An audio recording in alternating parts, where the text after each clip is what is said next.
Yo guys, how's it going? Type 1 in chat if you're new here, or type 2 if you've already been here before. Just want to see the ratio, guys. How's it going? So today we're going to be going over jungle, we're going to be going over jungle pathing, we're going to be going over, where to look for ganks, how to set up that gank, all that stuff. And then we'll go over item builds, and then how to carry in jungle. First I want to go into the pathing though. So let's go into the pathing first. We're going to go into training tool. Let me lower the music. Turn it off for now. What am I even doing here? I'm a bot laner. It's actually really good for every single lane to understand how other roles work. Otherwise, you're just kind of like brainlessly playing your own role and not really thinking about, how other roles can help you. So like next time you're like, ah shit, what is my jungler doing? Now you'll understand, because every single role is indirectly connected, and if you're playing mid, top, bottom, you have to learn what a jungler is supposed to do, how jungle pathing works, so you can know how to avoid getting ganked, and how to set up ganks better. So let's go right into the pathing. So let's hop into a training tool game. And I usually just go Lee Sin. You pretty much replicate the pathing of Lee Sin with most junglers. So let's just go into a Lee Sin game. Your will, my hand. So before every single game, you always want to look at the lane states, like for example how your laners trade with each other. And I'll go into that in like a replay later. But first we're going to go into the different routes that you can take in order to pretty much get a fast level 3 or to pretty much get a fast level 4 or to set you up for Scuttle Crab.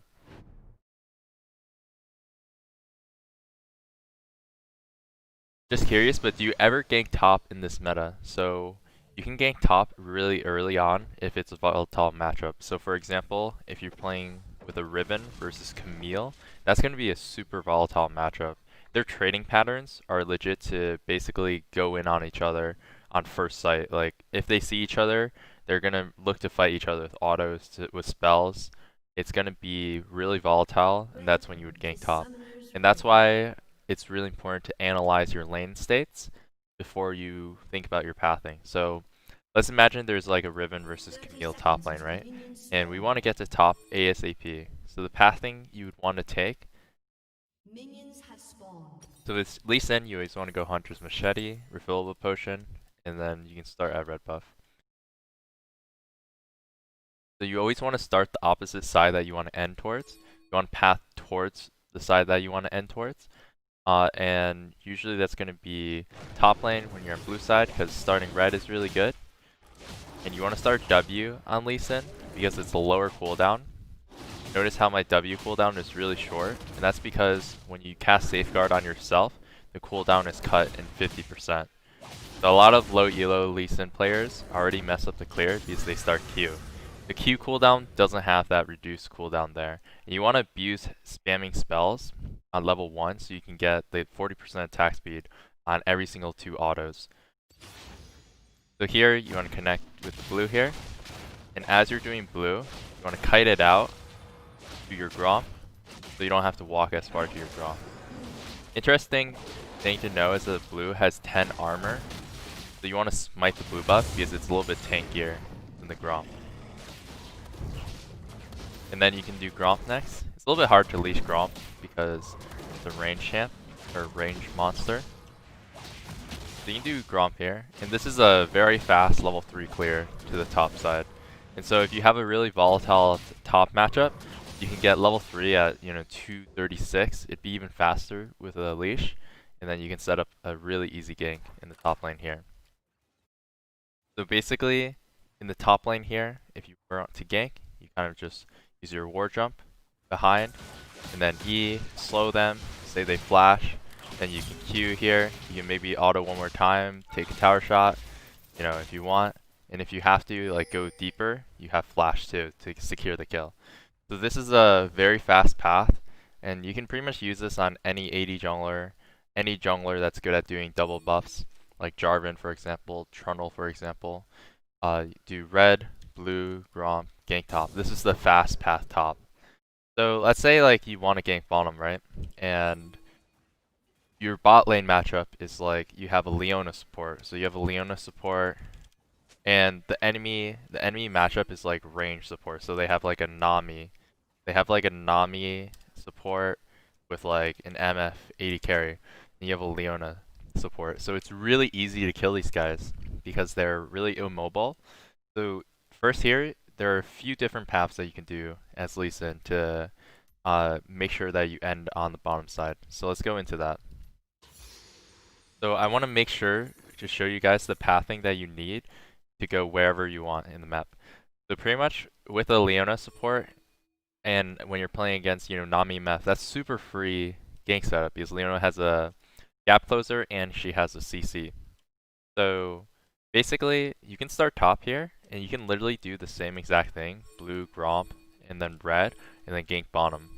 You can do this camp, this path, because it's the easiest for Lee Sin, since, going for single target camps is really easy for Lee Sin, since he doesn't really start with AoE spells. He doesn't get E until level 3.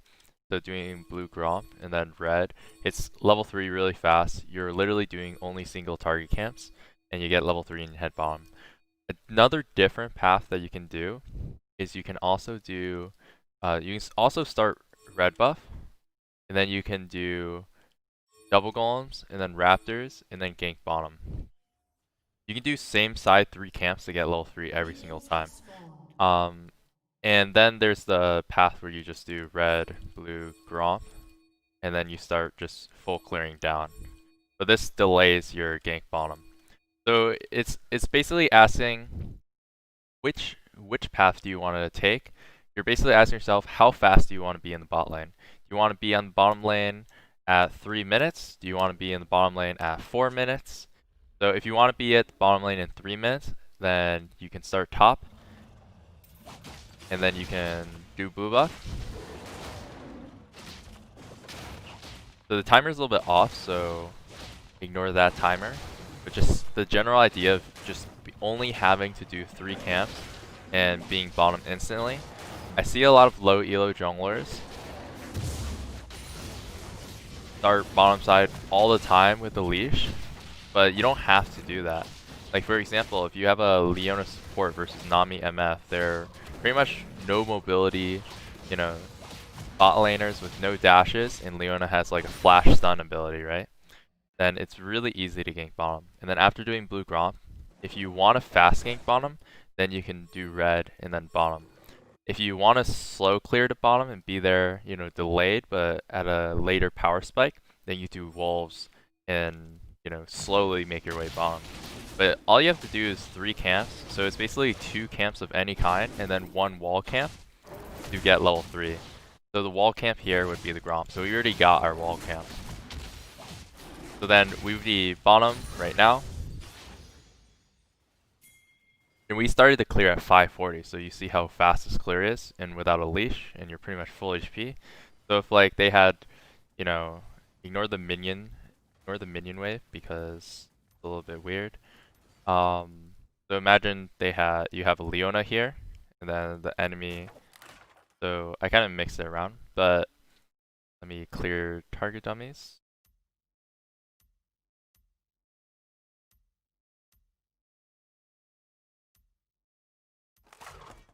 So basically, imagine this is an MF or a Nami, and then this is your Leona. It'd be really easy, or if this is a Thresh, any engaged Nautilus, Blitzcrank, Thresh, Leona.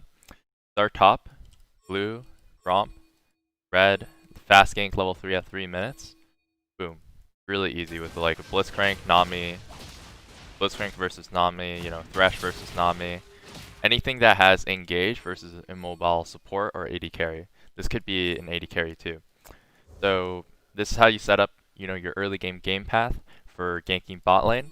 And then for mid lane, you can literally gank mid from anywhere. So this is the most important tip in the book for new junglers for ganking mid lane. So after you get level 3, so you can do like red, blue, Gromp, and then look to gank mid. But usually mid laners, you know, let's say this mid laner is here. Sorry about that, dummy. That up. So this mid laner is here, and he wards this bush, right? If you see him like disappear for a second from lane, and you see him ward this bush, because most laners ward the bush. So how to avoid this bush ward as a jungler is after you do your camp, oh you're like, oh shit, this guy just warded this bush. Well, to dodge this ward, it's really easy. All you have to do is hug the ramp wall here, and then you get a flank behind them. And you camp like this area too, and he won't see you still. And this allows you to get that surprise factor. And then if I had a ward jump, so let's go here, auto refresh cooldowns, gank from here, ward jump, slow, after he's slowed, you know, you can get that Q there. You maybe, you know, be in tower range. You still have flash as well, so it's really easy to flash out if you're too low. And that should be a kill or a flash. So this is actually really important when avoiding mid lane wards. So same thing over here. A lot of mid laners ward this, right? How to avoid this vision is just walk in the fog of war. You see that these dark spots here? So this is also a very easy gank route as well, whereas you walk in the fog, walk all the way around, and it's really easy to gank mid this way.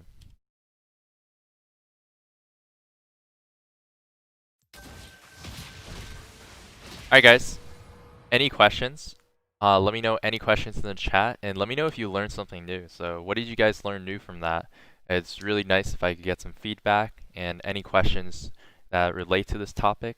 So we'll go right into looking for, you know, the best game plans after I answer some questions. Am I playing on NA? Yes. Everything literally? Nice. I'm glad you're learning a lot, dude.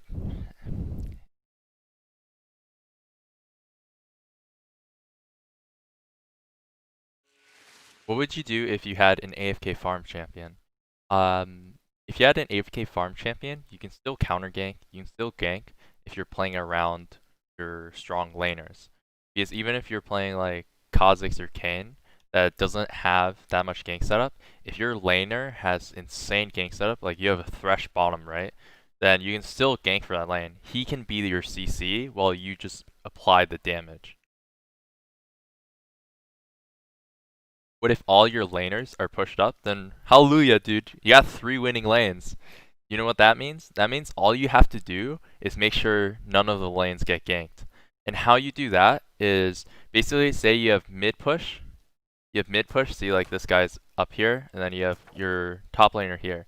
So that means that if you were to invade, get vision in the Raptors with like a ward, you can even get like a pink ward too, and like, you know, look for the enemy jungle in his jungle. You spot the enemy jungler here. You're like, oh shit, guys. Hey guys, we see the enemy jungler now. You don't have to be worried, even if you're pushed.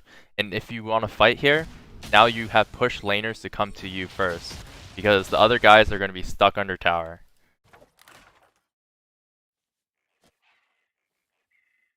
How to counter Lee Sin? So there are a few niche counters already. Like Rek'Sai is like pretty good into Lee Sin, because you can cancel the knockup and you do lose 1v1 sometimes. But it is a skill matchup. Lee Sin is a really good champion because he has a bunch of outplay potential. So there is no straight up counter to Lee Sin, but there are some good picks like Rek'Sai into him. Best places to put wards. My favorite place to put down my pink ward personally are this bush right here and the dragon pit. This bush right here is really good because for both sides of the map, because it sees if the enemy mid laner is trying to roam down the bot lane to gank bottom. It sees if enemy support is trying to roam mid to gank mid lane. It sees if like the enemy jungle is crossing into my jungle or crossing the dragon. It's just like the intersection of the bottom river. It pretty much secures like, you know, scuttle crab vision, dragon control a little bit, And then the next one is just making sure to pink dragon, because so you can stack those dragons. When to buy Tiamat as Lee Sin. So Tiamat as Lee Sin has fallen out of favor after the Tiamat nerfs, where it's a lot more expensive. So a lot of people are just rushing Warrior nowadays. You can go Tiamat still on Lee Sin if you're Snow, though, and you want to make sure to farm fast, and you have the extra gold, and you're not in a rush to like finish your power spikes. On Lee, what runes do you do? So I go Conqueror, and make sure to go Conqueror because it stacks up really fast. So like, we're at a target dummy. Look how fast it stacks up. We're at 10 already after using all our abilities, and we didn't even use our R. So that's how fast it stacks up. You get a ton of AD. So we're at 80 right now, and we're only at level 3. At level 3, you know, 14 AD is insane. I don't think Mord is a great jungler. It's viable, but it's not a great jungler. Do you rush lethality or cleaver on Lee Sin? So you can do both. Lethality is good if you're snowballing. Cleaver is good if you want some tanky stats and you want some, you know, nice damage after you finish it. It's a mix of both. It's like tanky stats and you get some nice damage, and the CDR makes you more damage and makes you more versatile in fights. How to decide which smite to take. So this is actually a crucial thing that a lot of newer junglers don't understand. So blue smite, it does instant damage and it's slow, so it's really good against ranged champions. So if the team has majority ranged champions, like Zera for example, you slow them and then it's easier to hit your Q, it's easier for you to get a melee range on top of them, because the weakness of ranged champions is they're easy to one-shot, and if you get on top of them, now they're vulnerable. So the disadvantage of taking Blue Smite is that now you don't have Red Smite. Red Smite is just better overall in combat-wise. It does more damage, right? Because you do true damage, and you can restack the true damage after you get the Red Smite. So let's read it a little bit. So Counter Smite can target an enemy champion, marking them for 4 seconds.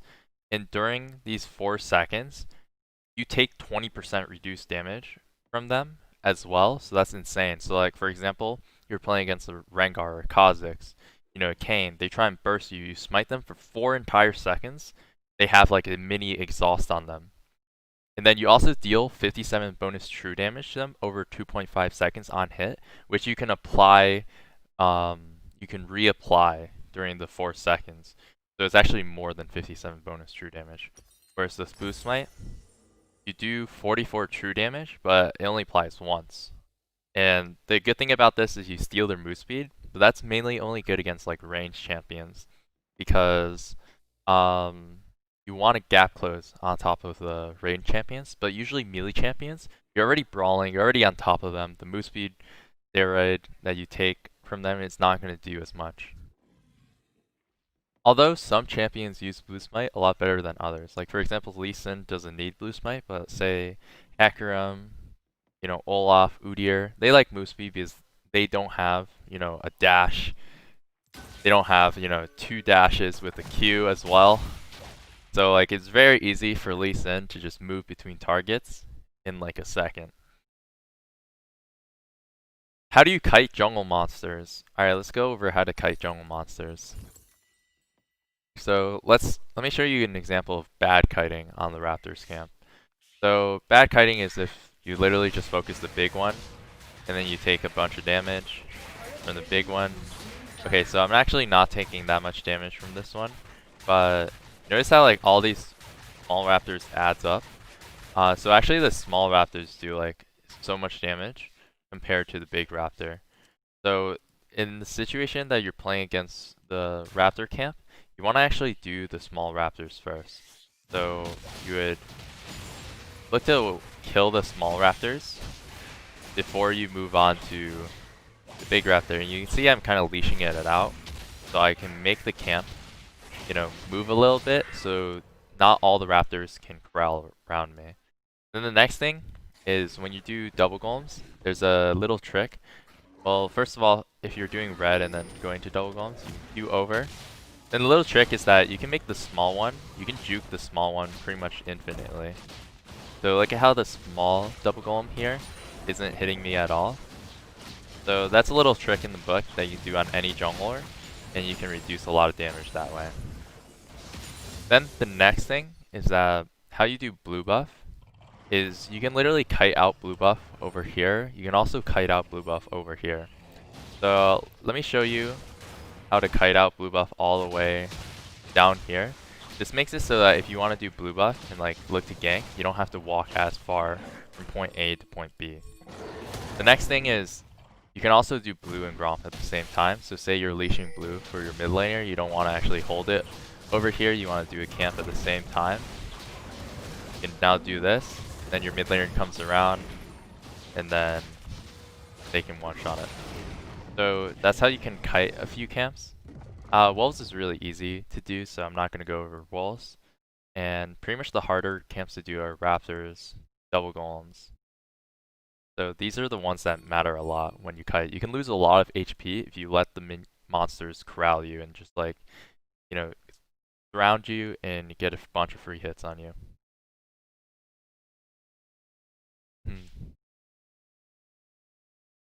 Alright, so now let's go into some VODs. Let's go into some replays because I want to show you guys how I create my early game jungle plan and pretty much to know what lanes are gankable. So I think that's going to be really crucial because a lot of you guys are going to be like, well, I know how to gank a lane, you know, my mechanics are pretty good, but I just don't know any jungle macro. I don't know where to gank. Where do I gank first? You know, so let's go into some VODs and let's take a look at how you can find that, how you can learn about that. So I think that's going to be crucial. Let me get some suggestions in chat. Where do you think you should gank first? How do you decide where do you gank first? So let's get some suggestions in chat. Let's see what you guys have to think. It depends on the champion and if your lanes are pushing. The most volatile lane, overextended, how pushed up, bot lane. You decide in loading screen.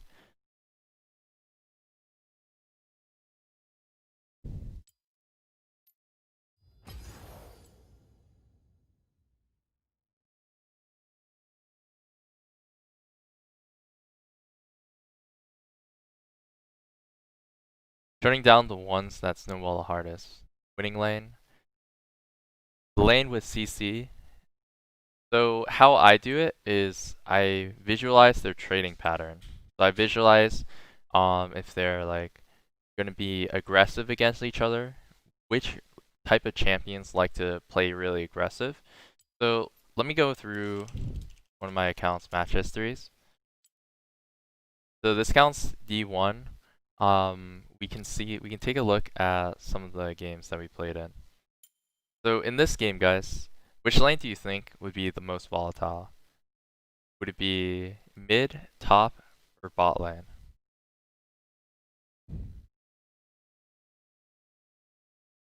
So this is a pretty low kill count game for solo queue because we only had 16 kills to 9. So you can kind of see what happens here. So a lot of people are saying bot lane, mid, then some are saying top.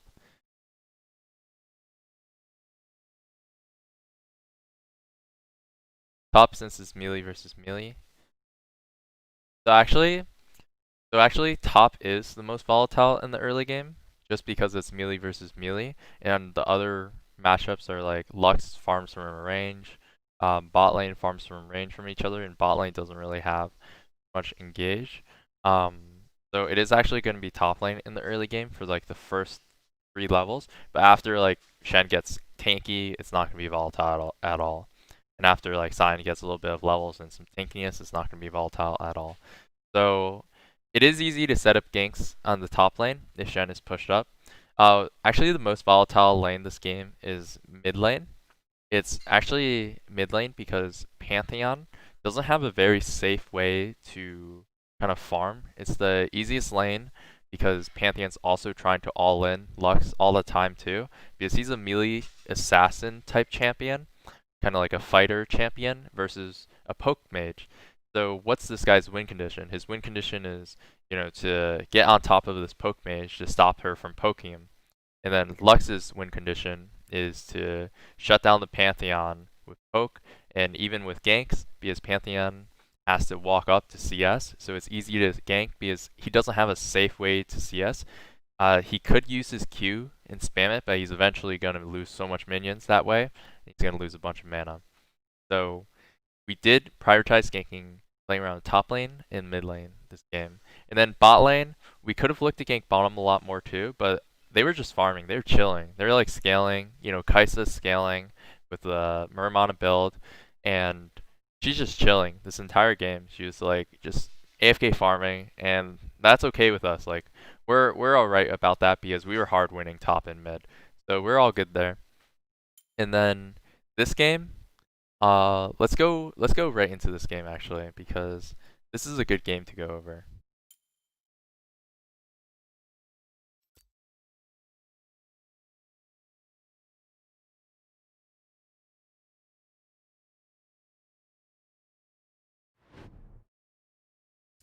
You never stick to your plan all the time as a jungler. You always want to be dynamic about your plan.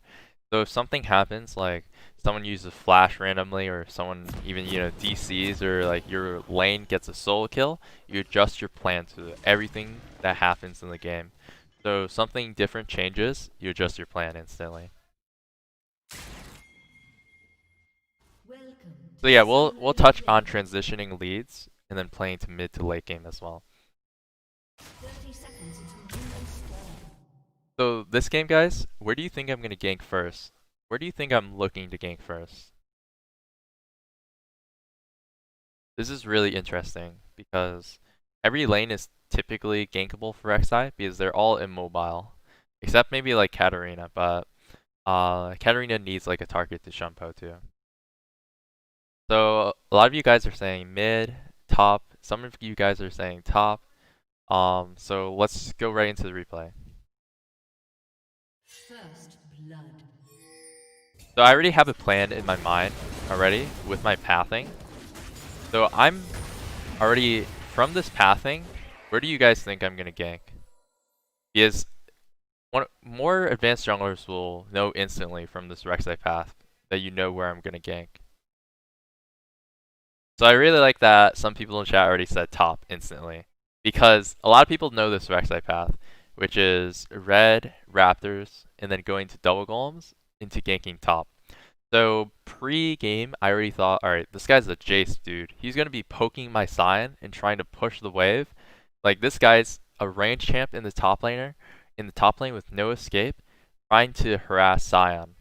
So I'm going to try and path top and make sure that I can shut down the Jace, because Jace is a snowball champion, but he's really easy to gank. So his weakness is getting jungle ganked. So we're going to look to pressure this, the Sion lane, the Jace gank. Why not level 2 gank top? So I could level 2 gank top. The only thing is that I won't have my tunnel, and I do want my tunnel for the guaranteed gank.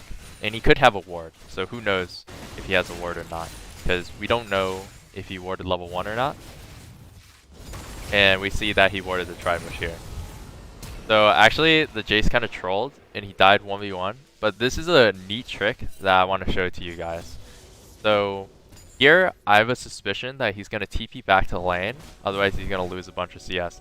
But notice here, in his vision, he sees me clearing this ward, but as he sees me clearing this ward, he sees that I'm walking away.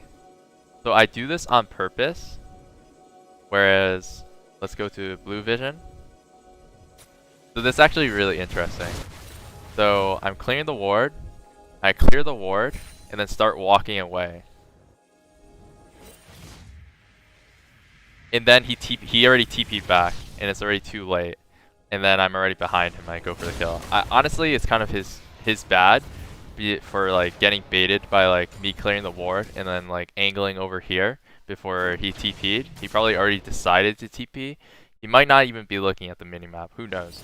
But top laners are pretty oblivious as to ganks, and usually jungle mains in chat will kind of understand this when I say this, is if the enemy top laner dies once, they're going to be tilted for the rest of the game. So if you kill them a second time, they're going to keep running it down.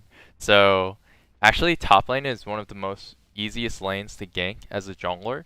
And the main reason why is because players play like these really aggressive top lane champions like Jace, Riven, Camille, you know, I don't know, Jax, Tryndamere. I can name like, you know, plenty. So they play without thinking about the jungler a lot. So top lane is actually one of the snowballiest lanes for jungle to gank, especially because there's nobody here to peel for them except their jungler. So if the enemy jungler isn't here to counter gank, then it's a 2v1 situation every single time.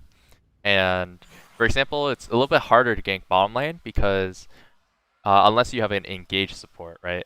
Because they have each other to peel for them. They have exhaust for each other. In some cases, you know, they'll have CC to peel for each other. If like you're playing against an Alistar support, Alistar can peel for his AD carry. He can peel for himself. Whereas now in the top lane, like this guy, he's all bruiser. He's all combat spells. He doesn't have too much peel. He does have a knockaway, but that's not going to stop him from dying. That's why it's really easy to gank top lane, especially if you see like a really aggressive champion, and then you see a champion that has good setup. So that's why we look to gank top lane here. And then, most important thing is after I gank top lane it, I'm already considering to path back up. So you see I'm doing bot camps, 2 top camps, and then I'm looking to gank top again. And so this is actually a neat trick. Well, it's not really a trick, but we just kill him again. The neat trick that I was going to tell you about is that I could have went over here and tunneled over, but I don't think I do it on this gank. It's going to be a later gank. So we push, notice how we pushed in the wave after killing the Jace, because we know that Jace has no TP. So we push in 2 waves here, and we're sharing EXP, but it's fine, because this wave is now going to freeze back. You push in the wave to make it bounce back to you so it's easier to gank again. So we're heading back to the top lane now, and see how the wave pushed back because we reset the wave, and now he's just another free gank. So we're really making this guy we're really making this guy try and rage quit or something, because now he is 4 deaths and we got 2 tower platings. This is the most important part, where it's like, if I gank top now, you know, it's not going to help us win the game too much unless like we play for the tower plate. So at this point, I'm trying to transition the wave. So you can see that now I'm trying to pressure bot lane, and here I'm kind of like threatening the enemy bot lane, you know, taking their vision, taking their wards, in order to break out my bot lane to start dragon with me. So we get dragon, and I trade 1 for 1 here with, actually, yeah, I do go in for the Katarina here, and I get out. So I fight Katarina one-on-one there, and now we're transitioning the lead that we got for ourselves on the Jace lane to the other lane. So this is the crucial part, where it's like, you know, if I were to go top right now, that'd be wasting my time, because Sion can destroy the Jace completely on his own now. So now, because I'm 4-0, I have my warrior spike. I'm literally the strongest champion in the game right now, because I have a full item. Nobody else in the game has a full item. So that's why I'm like, okay, I got a full item. What objective do I want for myself? And that's going to be, you know, the dragon. So I was like, alright, I'm going to set up dragon. I'm going to go bottom, put down my pink, clear out their vision, put down a pink and tri-bush as well. You know, sweep out all this area, break out bottom, force to fight bottom, start dragon. You know, if they come, we can fight them too. And now the game snowballed in our favor. Now I know a lot of you guys want to know like how to end the game cleanly from now, so we'll fast forward and I'll show you guys how I end the game, because the game's pretty much won from the early game. So next thing is Herald. The reason why you want to go for Herald is because it allows you to get the full tower. So we can just gank mid here because it's really easy to dive Katarina. Just flash, kill the Katarina. Then we see that Jace is a little bit far up here. And this is the gank that I'm talking about. Whereas if you want to gank the Jace, you can actually tunnel behind the tower here if you're playing Rek'Sai. or if you're playing like Jace, or if you're playing like Hecarim, you can just run past the tower and gank from behind. And we got the Jace flash, which is all we wanted, because now, like, the tower plate is at 2, basically. It's 2 and a little bit more. So all we have to do is Herald, and even though the tower right now, with both of us under the tower and us getting the 3rd plate, even if the tower plate is at 165 armor, it'd be really hard for us to kill the tower right now because we don't have a wave. We only have 3 minions, and it's at 160 armor. So this is where the Herald comes into play. It just does true damage, and it just one-shots anything, you know, below 2 platings. That's how you get that first tower. Look at how much gold we got from that. So we're at 19.3k gold, right? As soon as this tower crashes, we just instantly go to 20.7k. That's the power of getting the Herald and getting first tower with the Herald.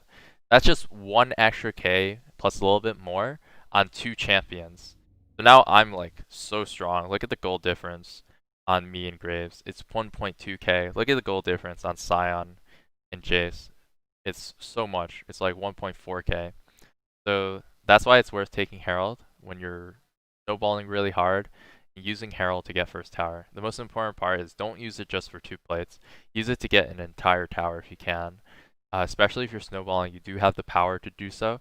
So be patient, get those plates down, and then use the Heralds for the last 2. And then the next thing that we do, well, I go fight this Graves here, so let's take a look at this fight because it's actually really nice. So I actually almost died here. I thought he had ulti, but he actually didn't because he used it in the top fight, so I ulted a little bit early because I was a bit scared. So we actually almost died there.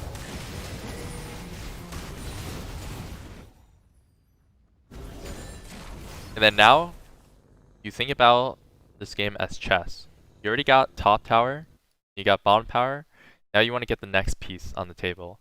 So, next piece that's easiest to take is not the inner towers. You don't want to go for tier 2 top, you don't want to go for tier 2 bottom. It's literally the next outer tower, which is mid lane. So we're going to be looking to pressure mid lane through dives because we're so strong that we can get the mid tower. And then next it's going to be dragon coming up. So let me show you guys how we get this mid tower.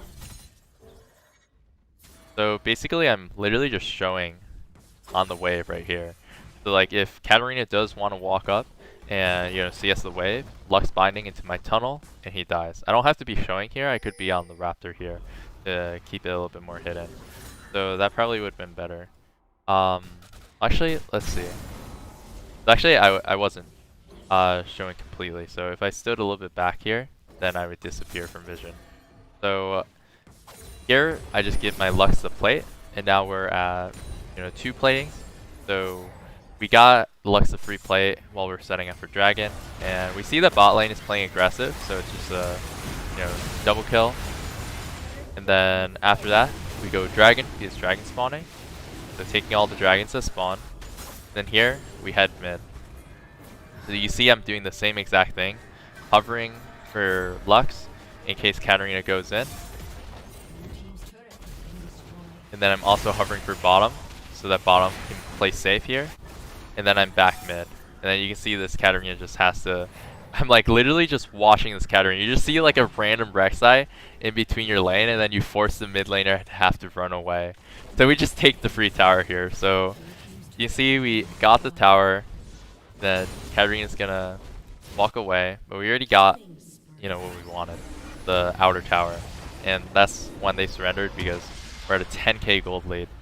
So as a jungler, it's actually really hard to have as much control when it hits 30 minutes, 40 minutes, because then, you know, 80 carries and mid laners have like 3 items, 4 items, and start one-shotting you and start dictating the team fights. So as a jungler, you want to have, you know, the most impact in the early game. You want to be the strongest guy in the early game. You want to be able to dictate the fights, to control the objectives, get every single objective, get all the outer towers, and that's the goal. If you can do that every single game as a jungler, then you've done your job. You're really happy. You know, like if you can't win with that lead, then your laners must be doing something wrong. So that's why it's important as soon as you get your first item spike to start taking control of Dragon, to start taking control of Herald, because you're not going to be stronger than Caitlyn when he hits, 3 items. So, but you are stronger right now. So if you could ask yourself this one question every single time, um, you get your jungle item spike, or you get your item spike in general, who's the strongest in the game right now? And if it's you, then set up any permanent objective possible. Permanent objectives are like getting towers, getting dragons, getting heralds into towers, and those objectives will stick. So we got a bunch of objectives that stuck in the game. Top tower, herald, dragons, 2 dragons, um, mid tower, bot tower. So that allowed me to pretty much like shut down the game completely and snowball to win. If you're watching, why not like? Yo guys, I just want to give a shout out to ProGuides as well. If you don't already have an account with ProGuides.com, make sure to sign up for free classes as well.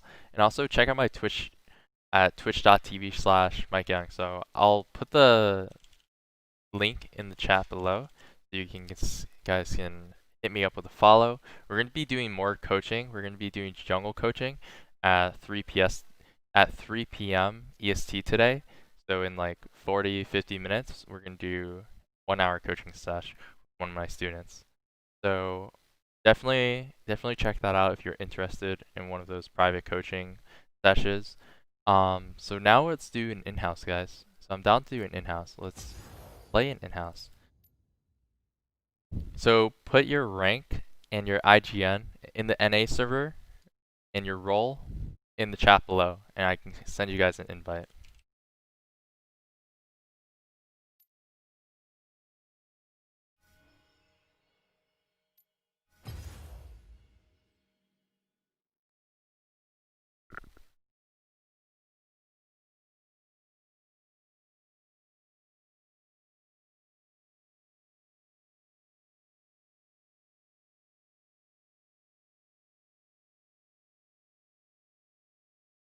What's my Twitch profile? So you guys can check out my Twitch profile in the description below. Or you can just Google or look up my name, MikeYeung, and then you'll be able to find it right there.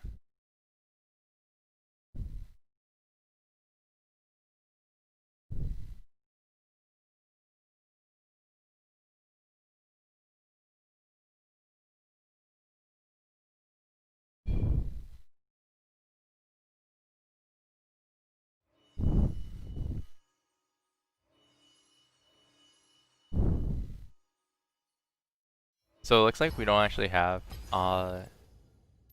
many requests, so I can actually do I can just do a general password for you guys.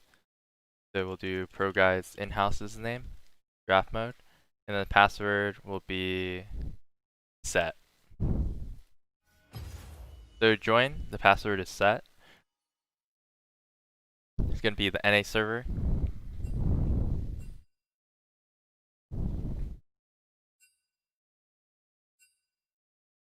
No capitals.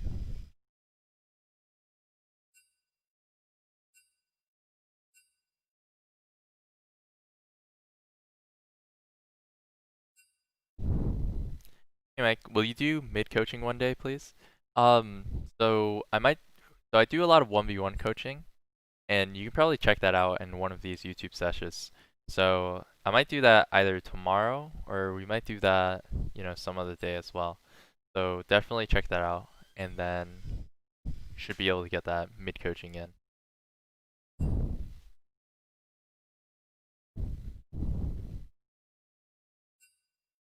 Alright, we're full. Thanks for joining, guys. Alright, guys. Alright, guys, let's balance the teams. So let's see.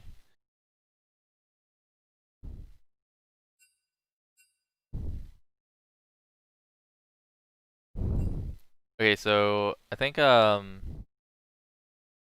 Nexus swap Nexus swap with right side with someone on right side. Once Nexus does that, we should be good. Okay, there we go.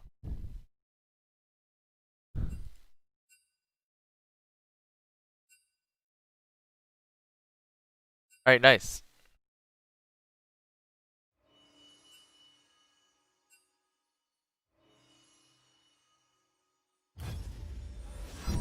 Alright, let's get it going, guys. I shall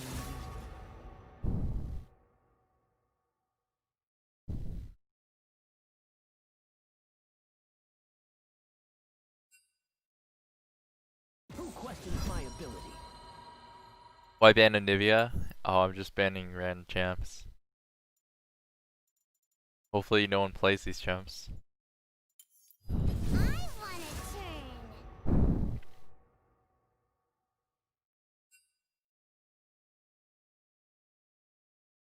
Show us the way of the Nunu? I don't know about that. I prefer playing like really mechanical champions. Nunu ain't one of them.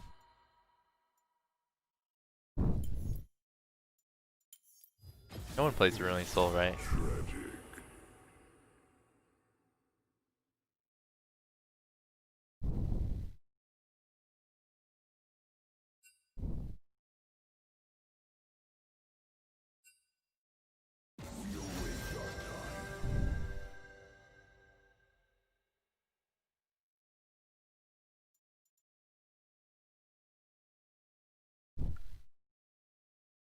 Let's go and lock in our top laner, jungler. So we can look for Fiddlesticks. I think I really want to try out Fiddlesticks. So let's do Fiddlesticks. So I heard Fiddlesticks is getting a buff as well. So I think this will be really fun because a lot of people really like playing the new Fiddlesticks compared to the old one, and it's also getting buffed. So Riot's really trying to make this champion work. We can definitely try him out and make sure to learn all the mechanics before he becomes really OP. So it'll be cool.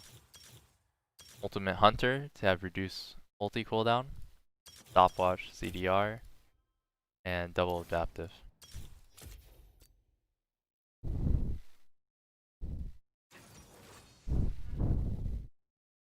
Lol made you luck. You did. He fears with every single ability if you're coming out of Fog of War, if you're coming out of a bush, or if you're coming pretty much out of like no vision.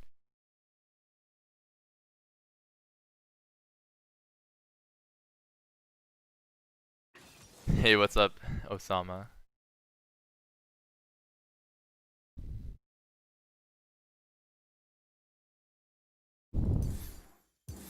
Alright, what's your favorite skin, guys? What's your favorite Fiddlestick skin? Prize Party? So I'm going Dark Harvest and Ultimate Hunter instead.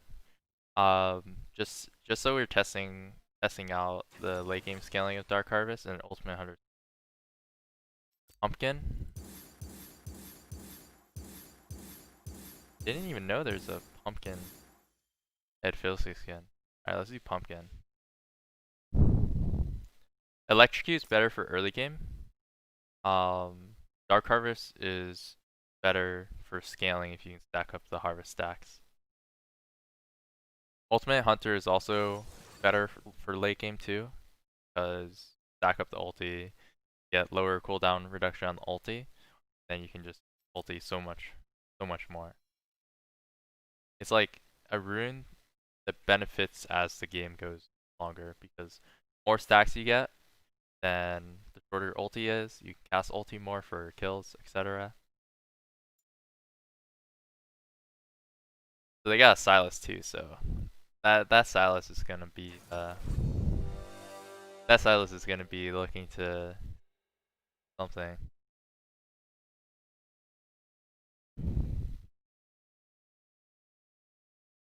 Oh shit. Nexus is playing Zed and he's Diamond 1 versus Aqua's Azir. Azir and Aqua's Bronze. That's already a rough matchup, but now he's gonna have to play against the D1 Zed. That's rough, dude. That's unlucky actually. Oh man, that's not gonna be fun for him. Maybe he can if he survives lane, I'll be extremely surprised.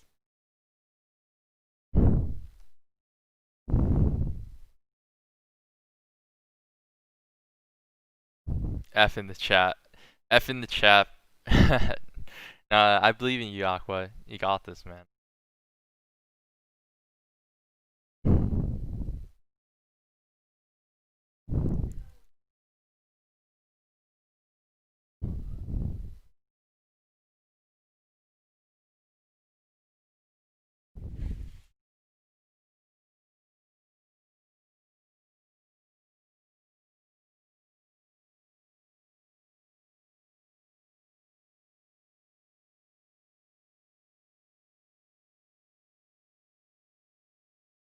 I believe. Alright, we believe too. I'm gonna be starting. I'm gonna be looking to probably start around bottom side and path up this game. So my Fiora wants to play really aggressive. He has Ignite, so I want to make sure that she gets a good lane. Really important to play around that want to play super aggressive. So for example, this game, my top laner has Ignite. He wants to play super aggressive. We want to make sure that he's gonna be able to play the way he wants. What's my mastery? Oh, it's locked because I never played a Fiddlesticks game on this account.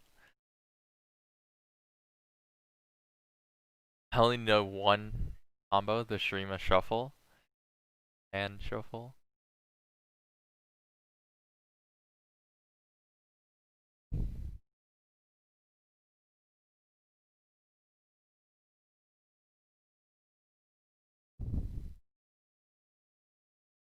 Thoughts on Warwick Jungle? I think Warwick Jungle is pretty good for the lower elo, for sure.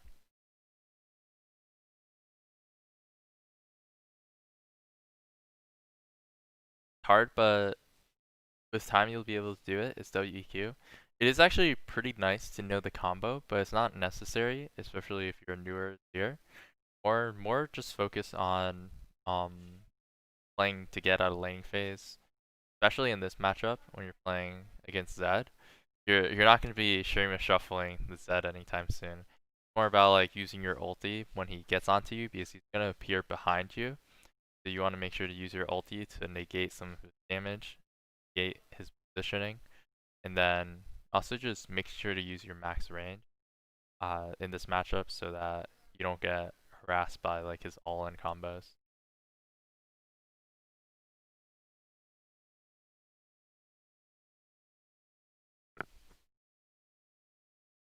Who's the best champion to start jungling?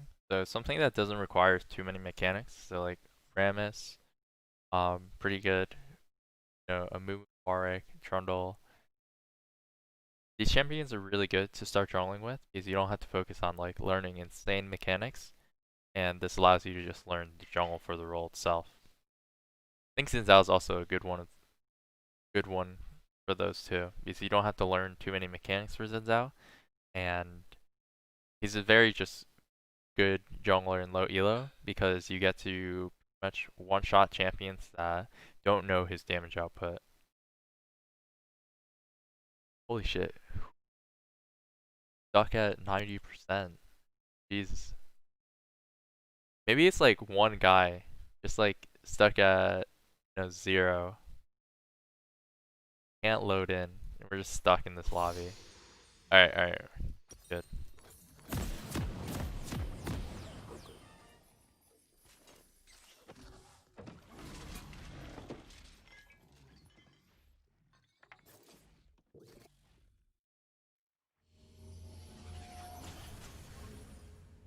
when should I switch to a harder jungler? Once you're really comfortable with, looking at, knowing where to gank, knowing how to snowball with objectives, pretty much once you're like feeling ready. 30 seconds until minions Once you can spawn. confidently say that, like, you're pretty good at jungle now.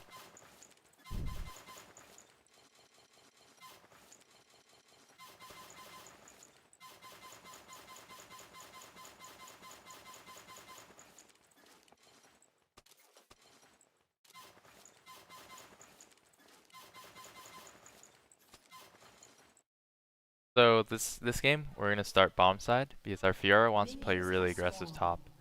And I can already just see that because she's playing Fiora. So number one, that's my first take on that. Fioras want to play super aggressive. And also, she took Ignite instead of TP, so she's definitely playing really greedy, not playing for the team at all. So we better win that top lane. Oh shit, is that DC? Is that why the game was so long? So I actually want to leash this red up to my rafters. So we leash it over here.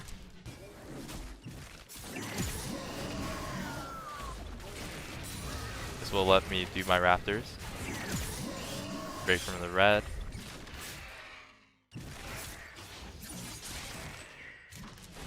Now we got the rafters.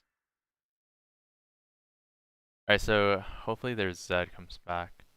Because I think he DC'd.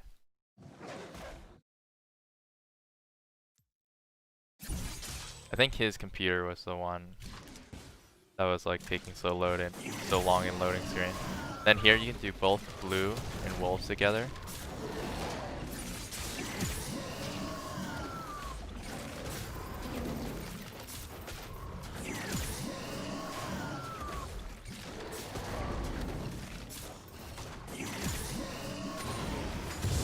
Now we're level 3 instantly. And at this point, you can look to pressure, Silas, because I have top push here. Even if I'm scaling, like, I shit on Silas, like, 1v1, because his clear is, like, pretty terrible. In the early game, he takes a lot of damage, clear.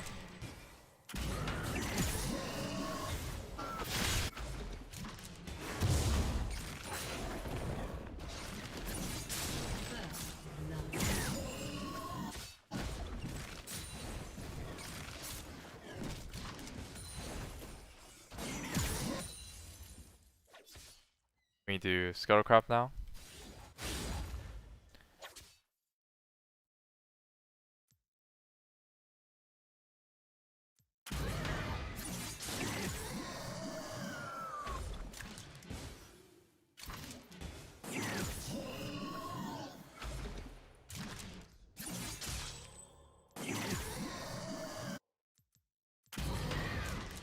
No luck.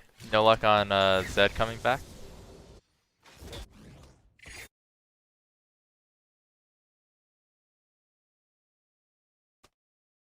That's pretty unlucky actually, that he kind of disconnected.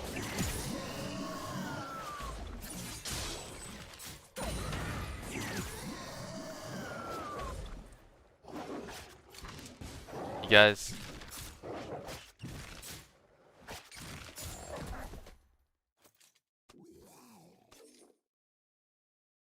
if we all leave, okay. They don't want to leave. Okay. If they want to play this out, it's all good. So basically, in this situation, usually when you're playing Fiddlesticks, you're just farming until 6 anyway. So you're looking to do Raptors camps all the time because you do them so fast. And you can also do Double Golems camp as well. Just doing AoE camps as Fiddlesticks allows you to pretty much snowball your jungle clear a lot faster. Like if you were to only do Grom and prioritize Grom over the other camps, there would be a lot harder. Because Fiddlesticks is really OP because you can pretty much cast W on every single monster and be fine with it. There's Silas here, so we're already level 5. We need to do like another full clear rotation, then we'll have a really strong power spike. So in this situation, Blue Smite is really good on Fiddlesticks because you're not really looking to proc the Red Smite that much, because Red Smite is good if you can auto attack a lot, but Fiddlesticks is not one of those champions that auto attack too much in fights.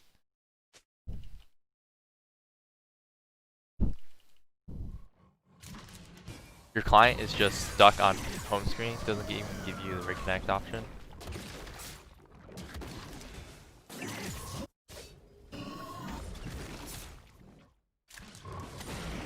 Then here we see his Raptors up. Actually, go take that Raptors too. Oh, top is fighting. Should be able to get that kill. Another Q. Enemy has been slain. Trying to get level 6 ASAP.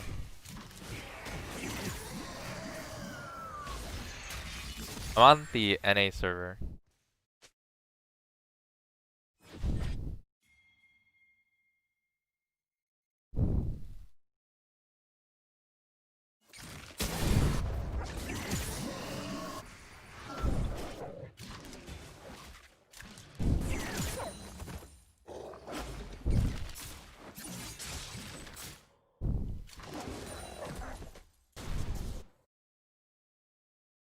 Then we're going to be level 6 here, and we can look for a bot gank. It'll be really easy because Tristana is playing pretty far up. Nice, nice, he's back. Nice, nice. Haha, Aqua's like, oh no, dude. Aqua has had it pretty easy this early game.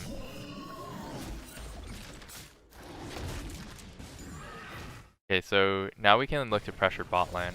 If they walk up, we can look for a gank here quite easily. So what's a nice thing about using the Scarecrow is it also acts like a sweeper too. So we can take their wards. So once you hit level 6, what the fuck? Yeah, put another ward.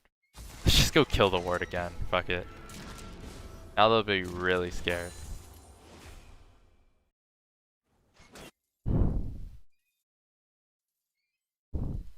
Now we need a little bit more gold for a jungle item.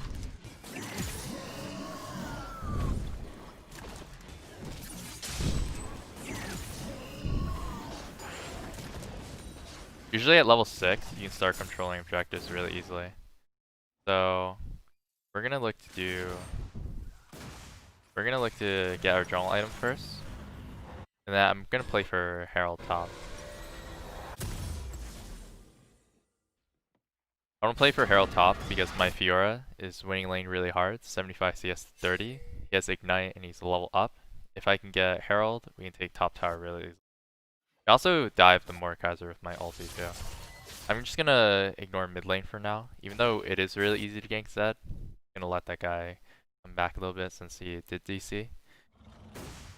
And we can look for the top lane punish instead. So we're gonna look for Herald because we're really strong right now. And I still want to play the game towards my top lane.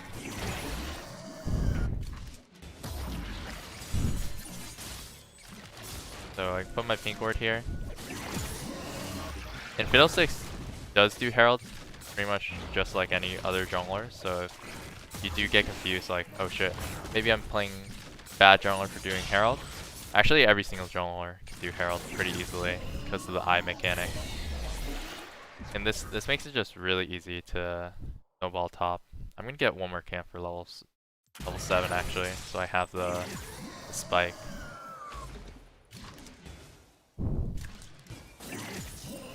So we'll let Zed lane until he gets like level 6 or something like that. So one thing that you can do on Fiddlesticks if he walks up is you can that wall. He's playing really safe. Can do camps for now. They could be on dragon too.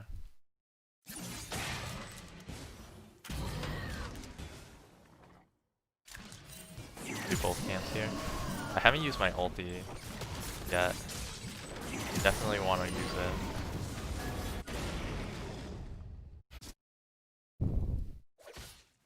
Definitely want to use it top.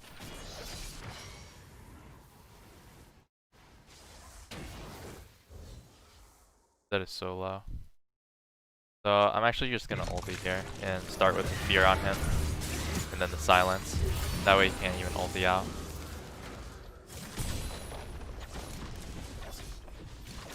Then we're gonna herald to get the whole tower.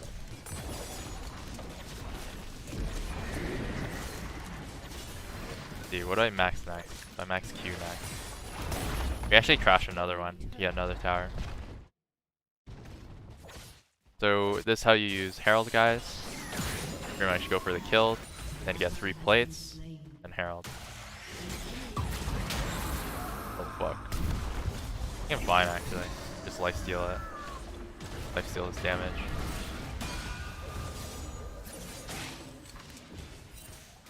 Hit tower here. Got a few hits left. We clear minions. I clear minion waves so fast with my W. That's why I'm just gonna take this minion wave. It's a cannon, dude. Unlucky. Shit. Now we broke out Fiora, so Fiora can actually roam really easily now. Or he can keep pressuring top. But it's actually good if Fiora roams. So Fiora should look to roam for a little bit.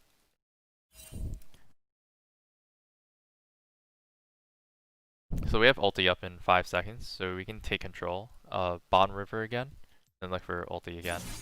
So whenever you're playing Fiddlesticks, basically look for plays every single time your ulti's up. Because it's just so OP. So for example, if like Nautilus walks up here, you can look to pressure Nautilus, take all their vision, then get a good ulti angle.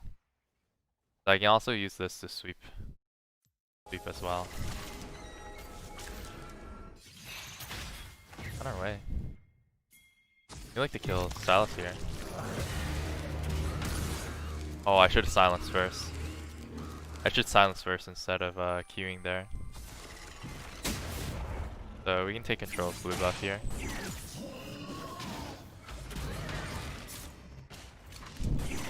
But we did get Silas flash. So now he has no flash.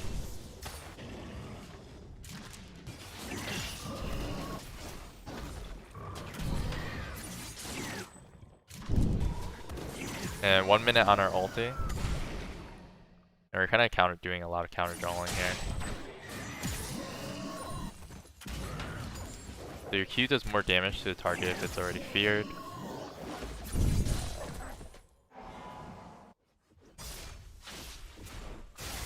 Okay, Zed's going in here. I like to counter with my fear.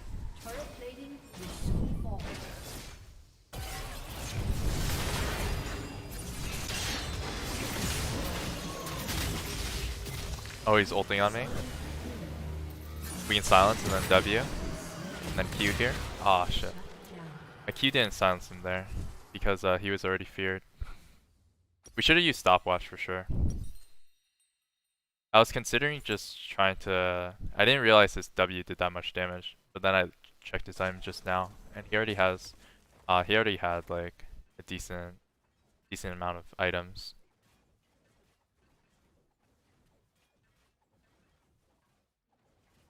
I didn't have ulti there, so it's actually not that bad of a trade, considering the fact that I had no ulti.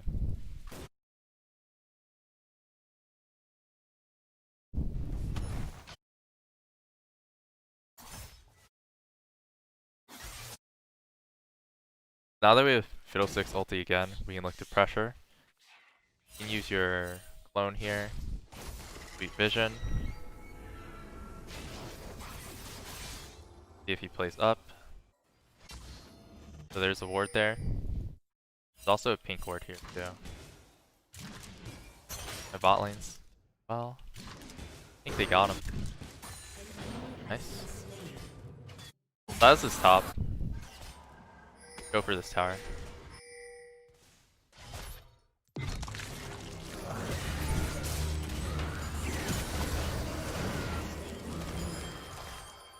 Help! Nice.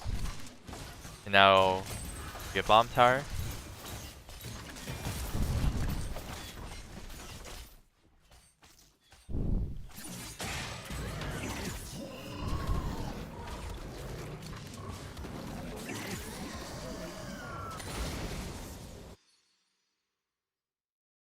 Gonna keep maxing Q.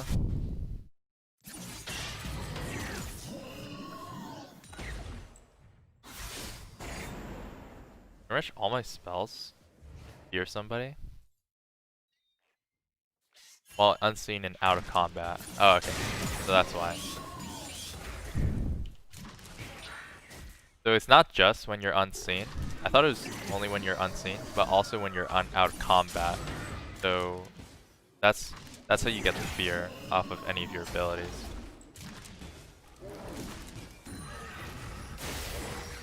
That's going in mid again.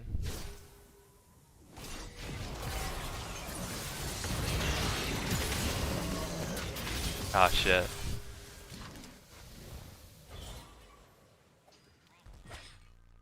I'm not sure if the Fid buff is live yet. My W doesn't necessarily do that much damage yet.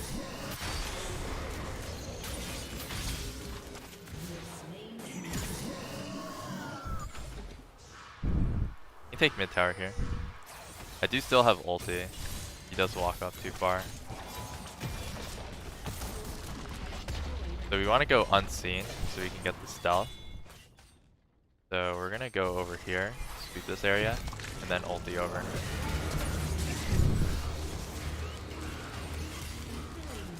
Nice. Now our ulti cooldown is even lower. Now it's a 1 minute cooldown. Because we have ultimate hunter, so our cooldown is like so low every single time we get like an extra stack on that. I think the only person I haven't killed yet is Silas. So once I kill Silas, then I'll have like, let's see, so you get 5% already. So I would have 25% extra reduction on my ulti cooldown. We should play for Dragon next. A little bit hard to play for Dragon without my ulti. So I'm actually down to give it because we're also getting Herald at the same time. So down to give Dragon. It's a good Dragon for me, but we got Herald instead. And I don't have ulti, so I don't want to force a fight. And Fiora's was a little bit far away. Where do you drop? I want to go bottom.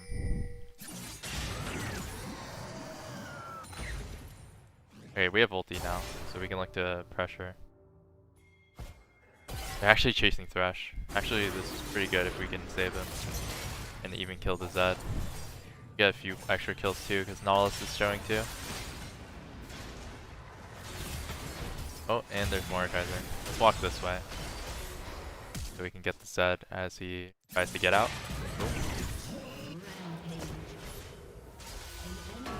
So I knew the only way out Zed could take is through that wall. So we looked for that. Got the kill. Pressure this tower now. We have ulti too, if we see Silas. Oh, found Silas. We actually kill Silas here. Oh wait, it's on us. We silenced him. Nice. We actually look for Donna here. Oh fuck. I didn't realize they respawned already. That's my bad. I was actually gonna leave the clone here and then ulti over, but then I thought that he went this way, so I was gonna ulti over, but that's a dumb idea anyway. I was playing kill hungry. We should just play for the guaranteed objective, which is the tower, then just like leave after that. I'm just having some fun, you guys. I thought it'd be really funny if we cheesed the Tristana with the clone there. Okay, so we have our camps up. Dragon's up in 3 minutes. Excited for that too.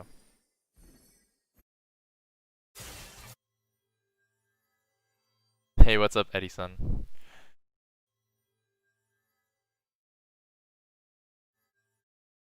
Oh, there's the Nautilus here. We probably could have killed that Nautilus if Fresh hooked him. I would have ultied in with Lantern and everything.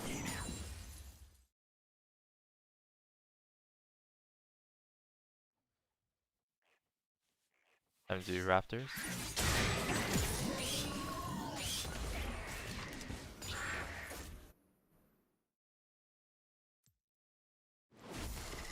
This is kind of the sweeper, so beat this. Look like if anybody overextends.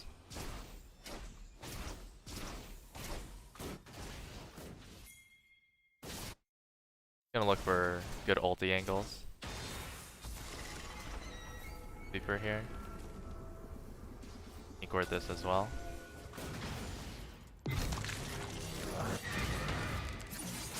Silence too, so he can't even move. Oh, there's Silas here. For this guy too. Good flay, flash flay. Nice. Take those. I'm gonna go focus Silas here. Oh, never mind. That's 0 ulti. Flash over actually, if needed. Don't think so. Nice. That's Baron. Nice. Freaking got the Baron. Good job, team. Alright, good shit. Now we get the Baron, and then it's just really easy from here on out. So notice how I use like the sweeper and like the pink mechanic, just to make sure that they wouldn't see me, so I can get the sphere. I have fear for Zed. This champ's actually broken, guys. Try Fiddlesticks out if you enjoy playing, or if you enjoy what you're seeing right now. So now we want to set up for, I think we can just dive, honestly. Down to do that. Down to group mid, and then look for dive. So usually when you're playing with like lower ranked players, it's a little bit harder to play like 1-3-1, you know, 4-1. So it's not the worst thing in the world to just be like, alright, let's just group and look for a fight together. Because as long as you're on the same page, it's better than, you know, splitting up and doing completely different things. So we should just look for, you know, fight together in the bot side jungle. Anything over here. I think they're setting for dragon. We should just have Thresh already here, Vayne already here. The problem is that we're a little bit split right now, and we just need our bot lane to be with us.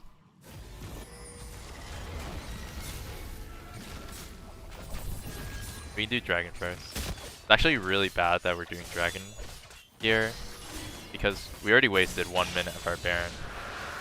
We need to defend this Baron wave right here. You want to use your Baron as soon as you get it, and then after using your Baron, that's when you, after you looking to base, that's when you do dragon to get out. So we can look for ulti over here. Look for Tristana here as well. Got this Tristana, we still have stopwatch for Zed when he comes around. We have silence for Mordekaiser too. And we have flash fear for Zed. He does go on us. Or just normal fear. He's silenced there too. That should be GG.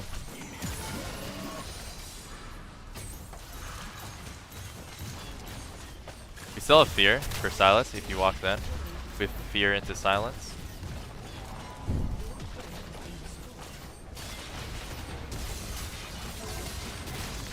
Oh, he's going in. Oh, nice. Nice hook. Alright, GG guys. Sorry for the technical issues. Hopefully you guys on stream enjoyed the Fiddlestick gameplay either way. It's kind of unfortunate that Zed DC'd early for the enemy team. That's kind of weird. Must be like a client bug or something. Because he tried to relog so many times. So yeah, Riot gotta fix the client somehow. But the most important thing, guys, is that notice how we played to the Fiora win condition. That Fiora had Ignite, and he got the solo kill. Like, I didn't even go top once at all. He got the solo kill, so we pretty much play around the Fiora solo kill to get the Herald into top dive and then Herald top. I think even if the early game went like a little bit different for the enemy team, we can reliably say that Fiora is going to win this lane because he took Ignite and it's a counter matchup against Mordekaiser. So I know it's a counter matchup because from experience, and also because just think about the training patterns, right? Who's going to win a 1v1? Fiora with Ignite or Mordekaiser. If you visualize it in your head, Mordekaiser, there's no way Mordekaiser is gonna do enough damage to shut down a Fiora with lifesteal and his ulti. And then you can also W the pull, and then he has Ignite on top of it. So if we just snowball this lane, we can get huge advantage, and that's what we did this game. Um, really good, well played from the bot lane in our game. They played really well because they're kind of Vayne's just trying to scale, so they didn't get shut down that well. Um, they dodged the early aggression of Tristana and Nautilus. One thing that I wanted to see more from the enemy Tristana and Nautilus is more aggression, especially when I was showing in like the top lane river area. You guys actually win that lane really hard because uh, Tristana is really good into Vayne in a long lane situation. So what you guys want to do is you want to push the wave in, bounce the wave, freeze the wave, get it close to your tower, and then look for an all-in with Nautilus flash hook or flash ulti, and then Tristana hopping onto Vayne and then double hopping with the bomb, and you would win the 2v2 really hard.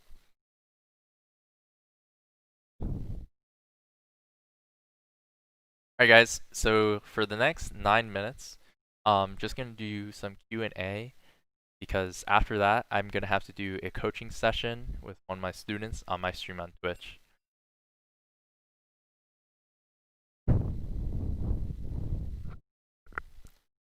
Do you think one of the Kane forms is better? Is it situational? It's situational, but generally speaking, red form is better because people play more melee champions solo queue. Because you see a lot of like melee champions all the time. So for example, this game, there's 4 melee champions on the enemy team. Mike, why does Shyvana one-shot me with one item? So that's just AP Shyvana, man. You just gotta get some match resist. Or the one weakness of Shyvana is to shut her down early. Try and force an objective or force a fight before she gets like huge items. Considering how many kills you got, would Darksteel be good in this situation? Actually, yeah, Darksteel would be really good on Fiddlesticks. He's pretty safe. He can pretty much stack up really easy too because he does a lot of AoE. And basically out snowballing, so Darksteel would probably be pretty. Any tips on how to go pro? If you hit top 10 in the solo queue ladder, then your chances are like really high. So just focus on solo queue and try and get top 10. How to get out of bronze? How to get out of bronze? Bronze is a tricky place to get out of because you have to start with a lot of things. There's like so many things to learn. You just have to start from very small, intricate, like learning how to lane, learning matchups, learning champion strengths and weaknesses, and you're not going to learn that all on your own. So a good step to getting out of bronze is try and find a teacher, try and find a mentor, watch VOD. So you're already in the right place. You're watching, ProGuides live class. Try and soak up as much information as you can. Like be an information sponge. Any tips for you, Aqua? Some 2v2s in the mid lane. Your ultis were really good because you got them off of you, but there are times where you didn't use all your summoners. You played a little bit too aggressive. You had flash in some of the fights, so make sure to flash out next time and then you're chilling. Is it better to find a permanent team solo queue? It's better to solo queue if you enjoy solo queue, but some people like playing in like amateur teams and like trying to learn through better communication skills, learn through playing with other people. It's probably a lot more fun playing solo queue all the time, so have a mix of both. Am I streaming tomorrow? So tomorrow I will be streaming on YouTube again at the same time, and we'll probably do laning. We'll probably do like 1v1s. We'll do mid slash top slash mid or top or bot lane. Same question, if you're a tank jungle, how to know if I should build more damage or armor up? Just ask yourself and envision yourself in a team fight. am I going to get one shot if I go, more damage, or do I need to armor up? You have to, in League, there's not going to be like this one correct answer all the time. It's always going to be situational. So you have to learn how to visualize how to play team. How to get better at reaction timing. So head into the practice tool and turn off the ability cooldowns. Just start spamming abilities and pretend like you're shadow boxing a real match. Like start fighting like a target dummy or something and be like, okay, do this, this, this when this happens and visualize it. It's actually what pros do. Pros do this all the time. They use the practice tool pretty much every single day to warm up, and that's how you practice mechanics. Other thing that you can do is just queue up for Earth and practice playing Earth with like your favorite champions. Limited time Earth deal right now. What should I have been farming when my lane has 2 towers down on the enemy side? Were you the Silas? Or were you not sure? That's a very specific question. You're Fiora. Oh, you're Fiora. In that sense, you should actually just roam and put pressure in mid and bottom, and pretty much just like apply pressure to get all the towers down. There's no point in getting, the wave pushed any further unless like you have like an end goal, which is either to pressure Mordekaiser, which would be very dangerous if like you're all the way up at tier 3. So try and get all the outer towers down. So get the mid outer tower down, get the bot outer tower down, start roaming, act like a second jungler. You're already so snowballed, you don't need more farm, because at that point you got 2 tower worth of gold, you got 5 plates worth of gold. You don't need like an extra 10 minions. Start impacting the map, play like a second jungler.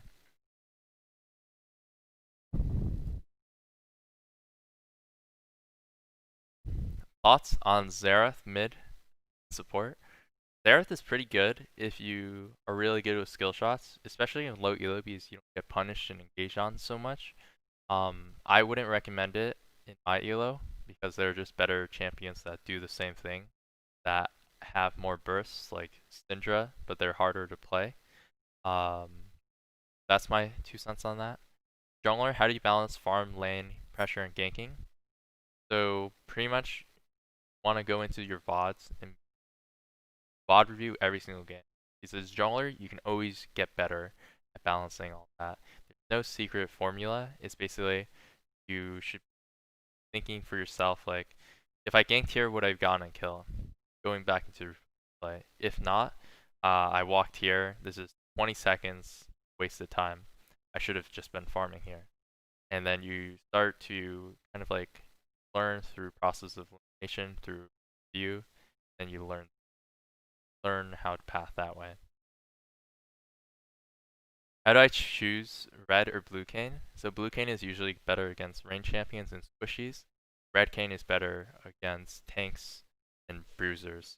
So this game, they have Zed, Nautilus, Mordekaiser, Silas, 4 melee champions. Red cane's a little better. What is a jungler you would recommend that you can play through the ranks? One jungler that I would recommend in low elo is a Mumu, because it's also the highest win rate in bronze. Have basically like CC like for days from your Q, from your R. You don't get punished that easily because games go really late in bronze, and you just do so much damage when you're so tanky too. Alright guys, thank you guys for watching the stream. I appreciate it. I appreciate y'all. Check out my social media at twitch.tv/MikeYeung. So I'll type it down here. I'm going to be starting my stream soon, and we're going to be doing a coaching sesh with one of my students. So hit me up with that follow. We're going to be coaching Baka. He's a jungle main. And yeah, check it out. Thank you guys for watching. I appreciate y'all. See you tomorrow at the same time at 1:30. Alright, peace guys. See ya.